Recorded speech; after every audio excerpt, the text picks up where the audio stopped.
Good afternoon. I want to begin by thanking President Zelensky for his passionate message this morning. I listened to it in the private residence, and he was convincing and significant speech. He speaks for a people who have shown remarkable courage and strength in the face of brutal aggression. Courage and strength that's inspired not only the Ukrainians, but the entire world. Putin is inflicting appalling devastation and horror on Ukraine, bombing apartment buildings, maternity wards, hospitals. I mean, it's god-awful. I was speaking about this with our commander behind me here, General Milley. I mean, it just is amazing. Yesterday, we saw reports that Russian forces were holding hundreds of doctors and patients hostage in the largest hospital in Mariupol. These are atrocities. They're an outrage to the world. And the world is united in our support for Ukraine and our determination to make Putin pay a very heavy price.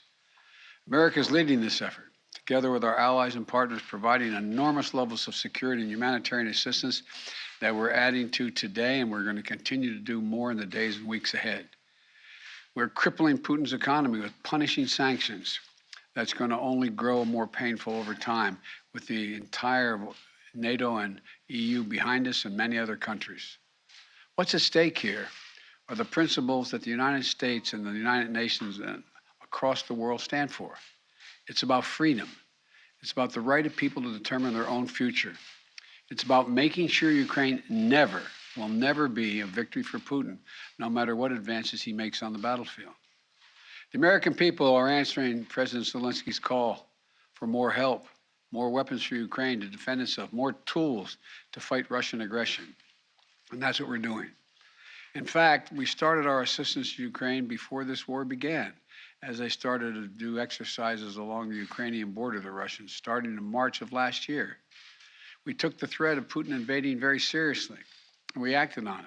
We sent Ukraine more security assistance last year, $650 million in weapons, including anti-air and anti-armor equipment, before the invasion, more than we had ever provided before.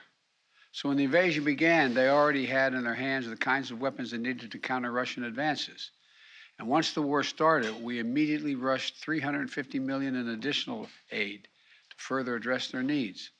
Hundreds of anti-air systems, thousands of anti-tank weapons, transport helicopters, armed patrol boats, and other high-mobility vehicles, radar systems that help track incoming artillery and unmanned drones, secure communications equipment and tactical gear, satellite imagery and analysis capacity. And it's clearly helped Ukraine inflict dramatic losses on Russian forces. On Saturday, my administration authorized another $200 million to keep a steady flow of weapons and ammunition moving to Ukraine. Now I'm once again using my presidential authority to activate an additional security assistance to continue to help Ukraine fend off Russia's assault, an additional $800 million in assistance. That brings the total of new U.S. security assistance to Ukraine to $1 billion just this week. These are direct transfers of equipment from our Department of Defense to the Ukrainian military to help them as they fight against this invasion. And I thank the Congress for appropriating these funds. This new package on its own is going to provide unprecedented assistance to Ukraine. It includes 800 anti-aircraft systems to make sure the Ukrainian military can continue to stop the planes and helicopters that have been attacking their people and to defend their Ukrainian airspace. And at the request of President Zelensky, we have identified and are helping Ukraine acquire additional longer-range anti-aircraft systems and the munitions for those systems. Our new assistance package also includes 9,000 anti-armor systems. These are portable, high accuracy shoulder-mounted missiles that Ukrainian forces have been using with great effect to destroy invading tanks and armored vehicles. It'll include 7,000 small arms, machine guns, shotguns, grenade launchers to equip the Ukrainians, including the brave women and men who are defending their cities as civilians, and they're on the countryside as well. and as well as the ammunition, artillery, and mortar rounds to go with small arms, 20 million rounds in total, 20 million rounds. And this will include drones, which demonstrates our commitment to sending our most cutting-edge systems to Ukraine for its defense. And we're not doing this alone. Our allies and partners have stepped up to provide significant shipments of security assistance and will continue to help facilitate these deliveries as well. The United States and our allies and partners are fully committed to surging weapons of assistance to the Ukrainians. And more will be coming as we source additional stocks of equipment that we're ready to transfer. Now I want to be honest with you. This could be a long and difficult battle, but the American people will be steadfast in our support of the people of Ukraine in the face of Putin's immoral, unethical attacks on civilian populations. We are united in our abhorrence of Putin's depraved onslaught, and we're going to continue to have their backs as they fight for their freedom, their democracy, their very survival. And we're going to give Ukraine the arms to fight and defend themselves through all the difficult days ahead. We're going to continue to mobilize humanitarian relief to support people within Ukraine and those who have been forced to flee Ukraine. In just the past few weeks, we provided $300 million of humanitarian assistance to the people in Ukraine and in neighboring countries. Tens of thousands of tons of food, water, medicine, and other basic supplies to support the people in need.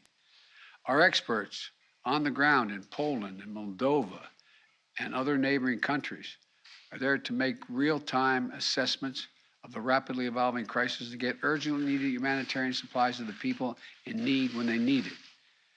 And we will support Ukraine's economy with direct financial assistance as well. And together with our allies and partners, we will keep up the pressure on Putin's crumbling economy, isolating him on the global stage. That's our goal.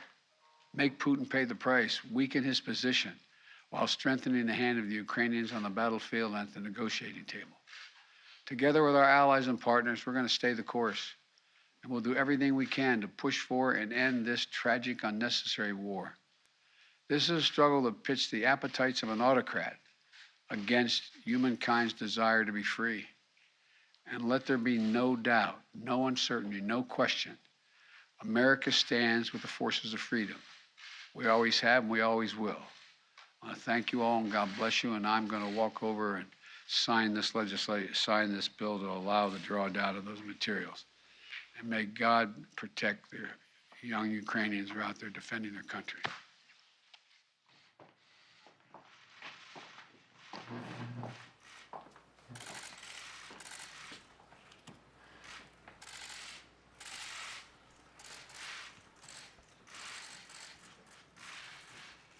What I'm signing here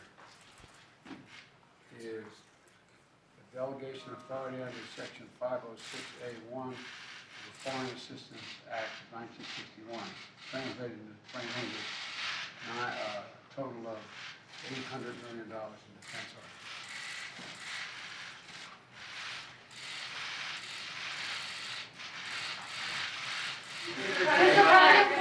Mr. President, what will it take for you to send the Polish MiGs that President Zelensky is asking for?